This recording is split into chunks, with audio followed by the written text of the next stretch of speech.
दोस्तों जैसा कि आप सब लोग जानते हो जैट के थ्रू आप काफ़ी अच्छे कॉलेज में एडमिशन पा सकते हो। जैसे एक्सएलआरआई हो गया, एक्सआईएमबी हो गया, माइका, इरमा, टापमी, जिम, काफ़ी सारे कॉलेजेस हैं।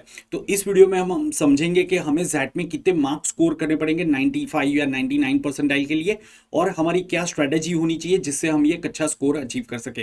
तो चलिए शुरू करते हैं। सबसे पहले मैं आपको बताना चाहता हूँ कि जैट के लिए मैं कल एक फ्री मैराथन कंडक्ट कर रहा हूँ। कल 4 जनवरी को 5 PM को यूट्यूब पे ये मैराथन हो रहा है, इसी चैनल पे। तो आप सब लोग इसको अटेंड करना, इससे कंप्लीट डीआई आपका प्रिपेयर हो जाएगा।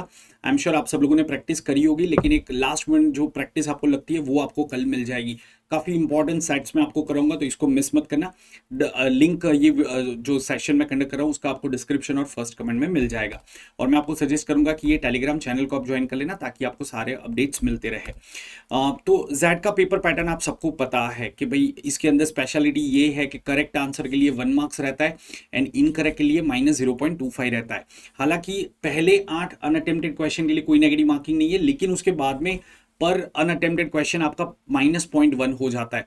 तो यहां पे अगर आप ये डिफरेंस देखोगे, 8 क्वेश्चन के बाद जो क्वेश्चन आप छोड़ते हो उसमें आपको -0.1 मिलता है, और अगर गलत भी कर दिया तो -0.25 मिलता है, मतलब -0.15 का फर्क आता है। तो यहाँ पे एक स्मार्ट गैस अगर आप कर लेते हो और वो 8 से ज्यादा क्वेश्चन नहीं छोड़ते हो, कुछ गैस वर्क कर लो, कुछ ऑप्शन एलिमिनेट कर लो, या फिर ऐसे ही गैस वर्क कर लोगे, तो भी आपको फायदा मिलेगा। ये पॉइंट पे भी हम डिस्कस करेंगे। अब जैसा कि आपको पता है कि जैट के अंदर आपको काफी ज्यादा समय मिल जाता है। जो पार्ट 1 है वो सबसे इंपॉर्टेंट है। पार्ट 3 आपके लिए इतना इंपॉर्टेंट नहीं है अभी, क्योंकि वो आप टैकल कर सकते हो, लेकिन पार्ट 1 सबसे इंपॉर्टेंट है। और उसमें आपको पता है कि 76 क्वेश्चन आते हैं, और उसके लिए आपको 175 मिनट्स का टाइम मिल जाता है। ठीक है, तो काफी ज्यादा समय आपको मिल जाता है यहाँ पे। तो लेकिन यहाँ पे एक चीज है कि सेक्शनल टाइम लिमिट नहीं है, ठीक है ना। तो हमें यही चीज समझनी है कि हमें टाइम प्रॉपर्ली अलॉट करना है। जैसे यहाँ पे जो इंपॉर्टेंट पॉइंट्स है उसमें मैं पहली चीज आपको ये रिकमेंड करूंगा, आप सब लोग मॉक टेस्ट लिख रहे होगे, तो यार आपको अपना टाइम डिस्ट्रीब्यूशन फिक्स कर लेना है कि यार मैं कौन से सेक्शन के लिए कितना टाइम अलॉट करूंगा। मैं नॉर्मली स्टूडेंट्स को ये चीज रेकमेंड करता हूँ कि वीएआरसी के लिए आप 55 to 60 मिनट्स असाइन कर सकते हो, डिसीजन मेकिंग के लिए अप्रोक्सीमेटली 50 मिनट्स असाइन कर सकते हो, और क्वांट एंड डीआई के लिए आप 70 मिनट्स असाइन कर सकते हो। अब अगर सपोज आपका वीआरसी स्ट्रॉन्ग एरिया है तो आप शायद उसमें थोड़ा ज़्यादा अटेम्प्ट करना चाहोगे, तो आप उसके लिए थोड़ा ज़्यादा समय असाइन कर सकते हो। क्योंकि अगर आप देखोगे आपको हर एक सेक्शन में एक मिनिमम स्कोर तो अचीव करना है, लेकिन अल्टीमेटली आपका टारगेट ये रहेगा कि आप ओवरऑल जो स्कोर है उसको मैक्सिमाइज करो। तो जो भी आपका स्ट्रॉन्ग एरिया है उसमें थोड़ा ज़्यादा समय आप स्पेंड करके वो अचीव कर सकते हो। लेकिन मोटे मोटे तौर पे आप इस तरीके से टाइम डिस्ट्रीब्यूशन कर सकते हो। टोटल 175 मिनट्स आपको जो मिल रहे हो उसका। ठीक है, अब बात करते हैं क्वांट के कौन से इंपॉर्टेंट एरिया है। तो अगर आप लास्ट 2 ईयर्स के पेपर देखोगे तो उसमें आपको दिखेगा कि लास्ट ईयर भी अगर आप देखोगे अरिथमेटिक के 8 क्वेश्चन आए थे, लेकिन उसमें से मुझे जो याद आ रहा है अराउंड 3 क्वेश्चन काफी लेंदी थे। एक SICI वाला क्वेश्चन था, एक परसेंटेज का क्वेश्चन था, काफी लेंदी थे। तो ऐसे क्वेश्चन शायद आप छोड़ सकते हो या बाद में अटेम्प्ट कर सकते हो। फिर दूसरा नंबर बेस्ड क्वेश्चन आपको अच्छे खासे देखने को मिल जाएंगे, ज्योमेट्री, PNC, प्रोबेबिलिटी। तो दोस्तों इस एरिया से आपको ज्यादातर क्वेश्चन देखने को मिलेंगे, तो मेक श्योर आपने ये एरिया अच्छे से कर लिए है। ठीक है, जैट की अगर बात करें तो जैसा आपको पता है कि 175 मिनट्स मिल जाता है। इनफैक्ट जैट के कन्वेनर ने भी ये चीज़ कही है एक वीडियो में कि हम लोग टेस्ट की हमारा जो टेस्ट है वो स्पीड को चेक नहीं करता है, वो स्टूडेंट्स की स्पीड टेस्ट नहीं करता है, वो एनालिटिकल एबिलिटी टेस्ट करता है। और इसीलिए अगर आप लास्ट ईयर का पेपर उठा लो या उससे पहले का पेपर उठा लो, काफी कॉमन सेंस बेस्ड क्वेश्चन वो पूछते हैं। कुछ गेम टाइप क्वेश्चन पूछ लिया, कुछ जनरल सिनारियो बेस्ड क्वेश्चन आपको क्वांट में देखने को मिल जाएंगे। तो ये आप एक्सपेक्ट कर सकते हो। There will be 2 to 3 questions which will be slightly surprising, mostly you can say based on common sense, right. तो आपको ऐसे क्वेश्चन को भी अच्छे से अटेम्प्ट कर लेना है। ठीक है, अब दूसरे पॉइंट्स की बात करें तो डिसीजन मेकिंग जो एक एरिया है जैट का, सिर्फ जैट में आता है, नया एरिया है। आई एम श्योर आप सब लोगों ने उसकी प्रैक्टिस करी होगी, लेकिन मेक श्योर के पिछले कम से कम 5 से 7 साल के आपने पेपर सॉल्व किए हैं, उसके डिसीजन मेकिंग सेक्शन को आपने अच्छे से सॉल्व किया है। तो उससे आपको पता चलेगा किस टाइप के क्वेश्चन पूछते हैं, किस तरीके से आपको डिसीजन लेना होता है, और जैसा कि आपको बताया कि डिसीजन मेकिंग में जो डीआई टाइप क्वेश्चन आते हैं, ठीक है, कुछ क्वेश्चन डीआई टाइप होते हैं, तो वो डीआई टाइप क्वेश्चन अगर आप देखोगे तो उसमें आप श्योर रह सकते हो, क्योंकि उसमें आपको डेटा दिया है, उसको एनालाइज करना है और आंसर करना है, तो उसमें एम्बिग्यूटी कुछ होती नहीं है, तो आप डीआई टाइप क्वेश्चन को पहले अटेम्प्ट कर सकते हो। सो ये कुछ पॉइंट्स आपको ध्यान में रखने चाहिए। मोर ओवर, जैसा मैंने आपको कहा कि जीके जो आपका पार्ट 3 है, तो उसमें आपको सिर्फ सेक्शनल कट ऑफ क्लियर करना है, 6 से 7 मार्क्स के आसपास अगर आप जीके में ले आते हो। एक्सएलआरआई एक ऐसा कॉलेज है जिसके लिए जीके का सेक्शनल कट ऑफ देखा जाता है, बाकी और कोई जो आपके परसेंटाइल में वो इंक्लूड नहीं होता है। यहाँ पे मैं एक चीज बता देता हूँ कि जैड का जब आपका रिजल्ट आएगा तो उसमें वो लोग स्कोर मेंशन नहीं करते, परसेंटेज मेंशन करते।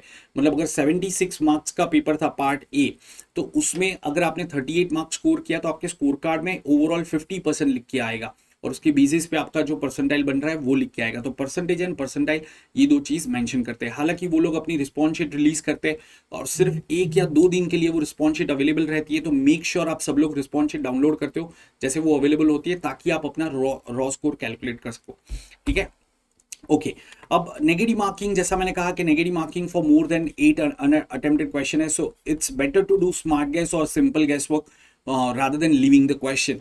सिंपल गैस वर्क में तो कोई ज़्यादा फायदा नहीं मिलेगा, लेकिन अगर आप कहीं पे भी जैट में जैसे हर एक क्वेश्चन में 5 ऑप्शन होते हैं, तो अगर आप 1 या 2 ऑप्शन भी एलिमिनेट कर पाते हो, थोड़ा सा क्वेश्चन रीड किया based on your gut feeling या मैथमेटिकल कैलकुलेशन के बेसिस पे 1-1 मिनट में, अगर भले क्वेश्चन पूरा सॉल्व नहीं होता है लेकिन आपको समझ में आ जाता है यार इसका आंसर 10 के मल्टीपल में होना चाहिए या इसका आंसर 50 से ज़्यादा नहीं हो सकता, तो आप कुछ ऑप्शन एलिमिनेट करके बाकी के जो ऑप्शन बचे उसमें एक टिक कर दो, तो उसमें आपको ज़्यादा फायदा मिलेगा। ठीक है, तो ये पॉइंट्स का आपको ध्यान रखना है। अब बात करते हैं स्कोर वर्सेस परसेंटाइल। तो लास्ट ईयर मैंने जब जैड का रिजल्ट आया था तब मैंने एक सेशन कंडक्ट किया था, स्टूडेंट्स ने अपने स्कोर परसेंटाइल सारे शेयर किए थे, तो एक एग्जैक्ट डेटा हमें मिल गया है कि लास्ट ईयर अराउंड 44 के रॉ स्कोर पे आपके 99 परसेंटाइल बने थे। लास्ट ईयर काफी ऊपर गया था स्कोर।